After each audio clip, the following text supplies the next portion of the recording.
أفلا يتدبرون القرآن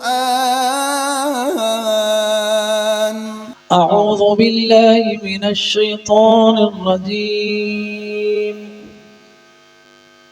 بسم الله الرحمن الرحيم شهد الله أنه لا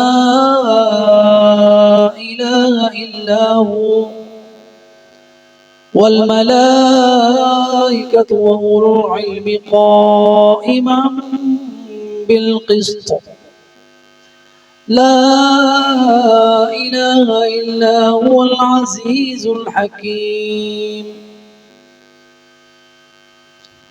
إن الدين عند الله الإسلام وما اختلف الذين أوتوا الكتاب إلا من بعد ما جاءهم العلم بغيا بينهم ومن يكفر بآيات الله فإن الله سريع الحساب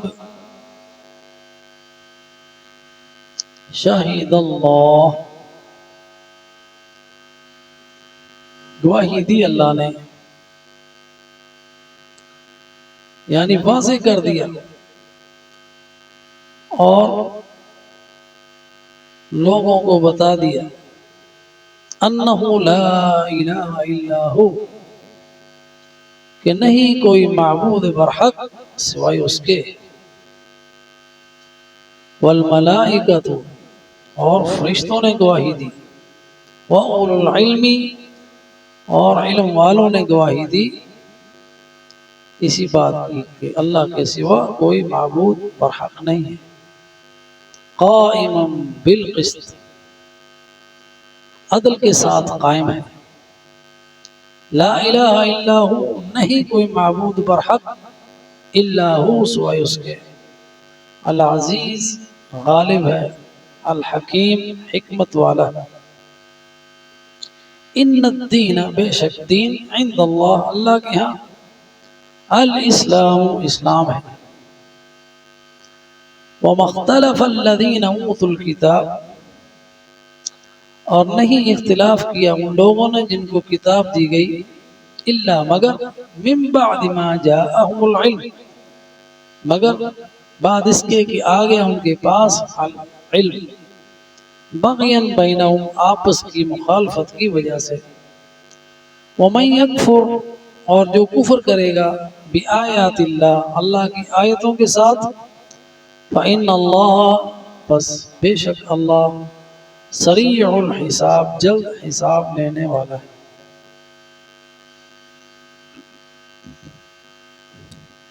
شاہد اللہ انہ لا الہ الا ہو اللہ کی گواہی ہے اور یہ سب سے بڑا ذریعہ ہے گواہی کا اللہ کی شہادت اللہ کی گواہی کہ اس کے سوا کوئی سچا معبود نہیں ہے اور اللہ کی گواہی کے ساتھ فرشتوں کی گواہی ہے اور اہل علم کی گواہی ہے تو اللہ کی گواہی کیا ہے اللہ کی گواہی یہ ہے کہ اللہ سبحانہ و تعالی نے اپنی توحید کے بارے میں دلائل براہین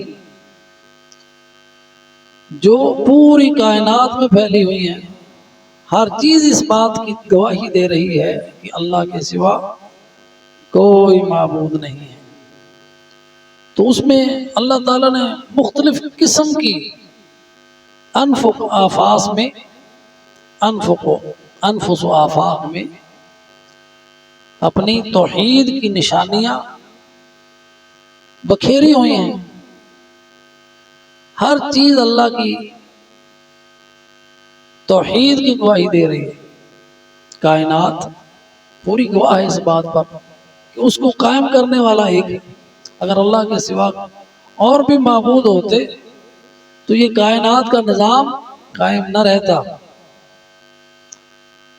ایک کہتا میں نے آج سورج چڑھانا ہے دوسرا کہتا نہیں چڑھانا ایک کہتا میں نے آج بارش کرنی دوسرا کہتا میں نے نہیں کرنی لفسدت، تو پورا نظام اگر قائم ہے تو توحید کی وجہ سے قائم ہے. یہ زمین و آسمان قائم ہے تو توحید سے قائم ہے.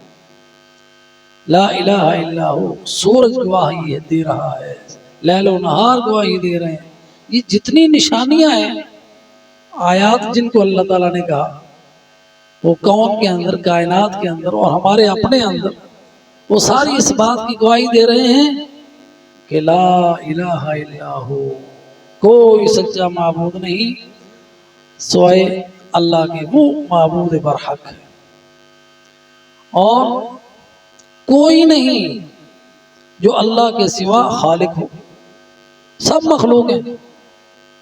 کوئی نہیں جو نفع دے سکے یا نقصان پہنچا سکے، وہی نافع وہی دار، اس لیے وہی الہ ہے. کوئی نہیں جو کسی سے کسی تکلیف کو دور کر سکے.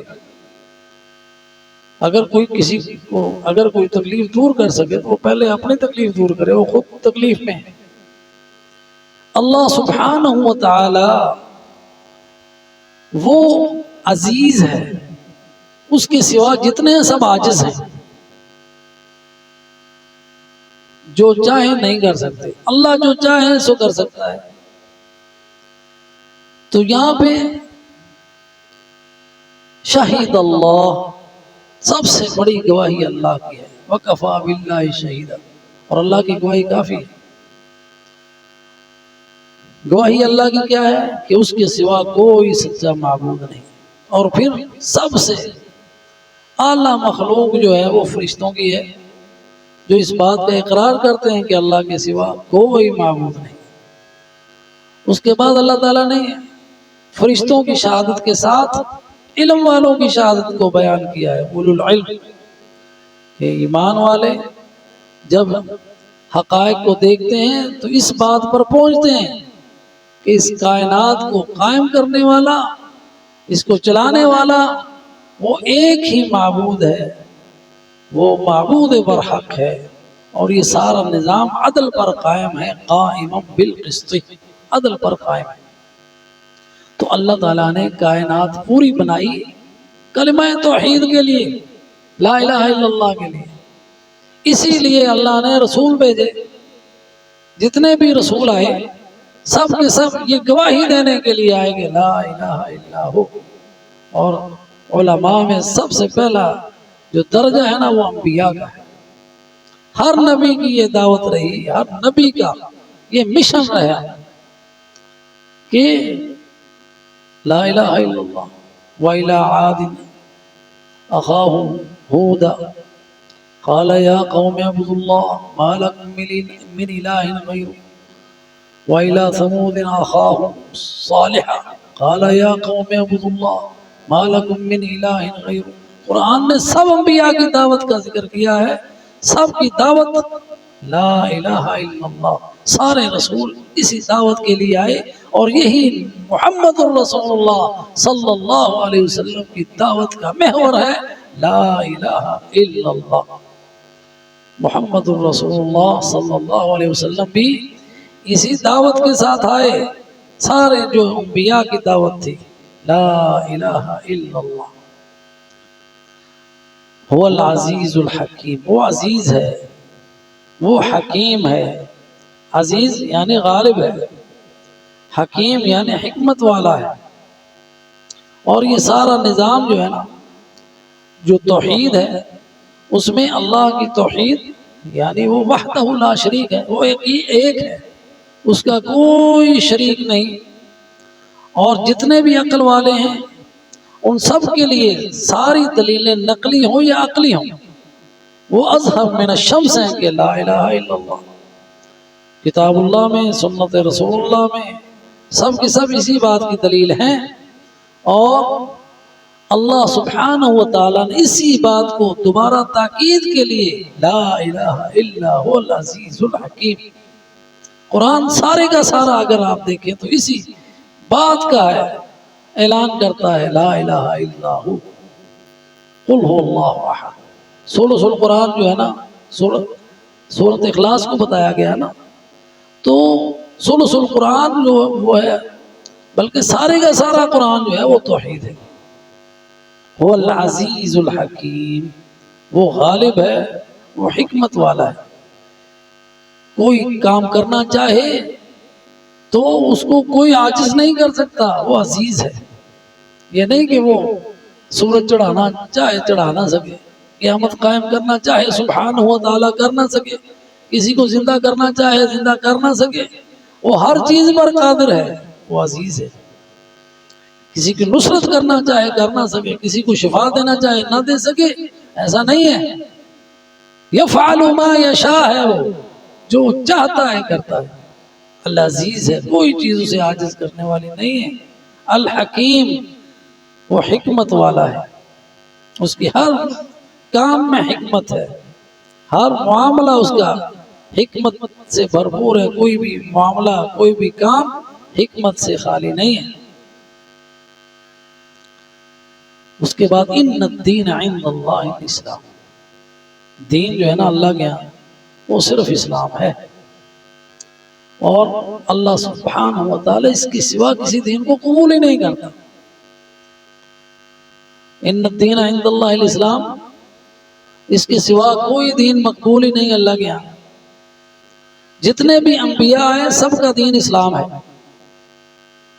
حضرت ابراہیم علیہ السلام کا دین اسلام ہے۔ اذ قال له ربه اسلم قال اسلمت لرب العالمین۔ اور اسی کی وصیت ابراہیم نے اپنے بیٹوں سے کی، حضرت یعقوب نے اپنے بیٹوں سے کی، وصى بها ابراہیم بنیہ ویعقوب۔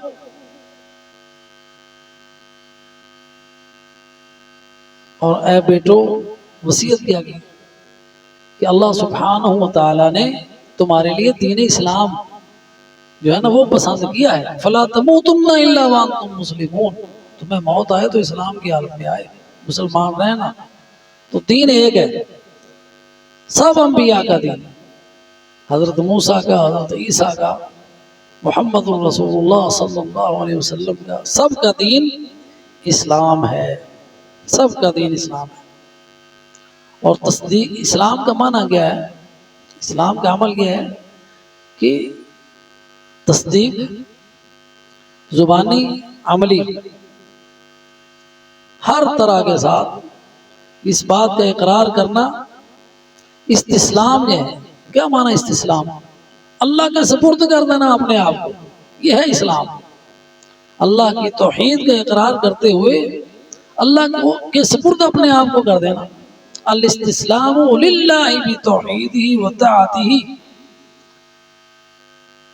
اور اس کی اطاعت کرنا اس کے اوامر میں۔ اللہ جس کی طرف بلاتا ہے وہ کام کرنا اسلام ہے، اللہ جس سے روکتا ہے اس بات سے رکنا اسلام ہے۔ یہ ہے الاستسلام، یعنی جو اللہ نے حکم دیا اس پر گردن جھکا دی، وہ مان لینا، اس پہ عمل کرنا، یہ اسلام ہے۔ ان الدین عند اللہ الاسلام، یہی دین ہے۔ وَمَا اخْتَلَفَ الَّذِينَ أُوتُوا الْكِتَابَ، یعنی اور نہیں اختلاف کیا ان لوگوں نے جن کو کتاب دی گئی، اور یہاں پہ مراد جو ہے نا وہ یہودی، ہاں جی، یہودی اور عیسائی، إِلَّا مِن بَعْدِ مَا جَاءَهُمُ الْعِلْمُ بَغْيًا بَيْنَهُمْ، یہود و نصارہ نے جو آپس میں اختلاف کیا وہ اس کے بعد جب ان کے پاس علم آ گیا، یعنی آسمانی کتابیں آ گئی، تورات آ گئی، انجیل آ گئی، توحید کی حقائق واضح ہو گئے، اسلام کا راستہ واضح ہو گیا، اس کے بعد انہوں نے آپس میں اختلاف کیا۔ کیوں؟